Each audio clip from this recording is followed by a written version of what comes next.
Mayroong isang top level na private appraisal event sa Shengsheng. Ang mga dadalo ay puro mga sikat na kolektor. Pagdating ng oras, sumama ka sa akin. Ipakita mo sa akin. Ang galing mo sa pagkilatis. Maraming salamat po, Tito Ye, sa oportunidad. Makakaasa po kayo, darating. Ang lugar na to ay talagang para sa akin ginawa. Isang ikhig na sadyang para sa akin. Siguradong tunay ang painting na to. Sinasabi mong tunay yan, ano ang basehan mo? Kaanong magiging peke to? Hindi sapat ang salita lang. Kailangan mo ng ebidensya. Uy, Luyon. Ang daming tao doon, oh. Tara, tingnan natin. Tingnan ninyo ang pagkakapatong-patong ng tinta. At pati na rin ang hagod ng pinsel sa lagda. Siguradong si Dong Qichang ang may gawa nito. Walang duda, isa itong tunay na obra mula sa mga huling taon niya. Napakatalas ng inyong pananaw, Young Masters Hao. Napakalinaw ng pagsusuri.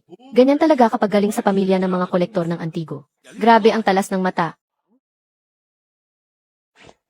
Jingyi, nandito ka rin pala. Noong mga nakaraang araw, may pinapunta ako sa inyo para mamanhikan. Sabi ng ama mo, wala ka raw sa bahay. Zhao Wenwu, rumespeto ka naman. Ito ang boyfriend ko, si Luyon. Kilalang babaero yan. Ginagamit lang niya ang yaman ng pamilya niya para manloko at mang-iwan ng mga babae. Bakit parang hindi ko pa naririnig na may prominenteng pamilyang Lu sa mundo ng mga kolektor? Ang appraisal event ngayon ay dinaluhan ng mga pinakasikat at respetadong tao sa iba't ibang larangan.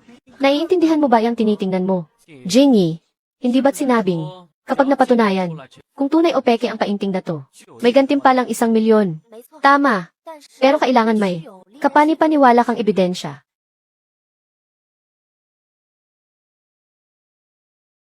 Madilim at walang buhay ang aura nito. Pick 2.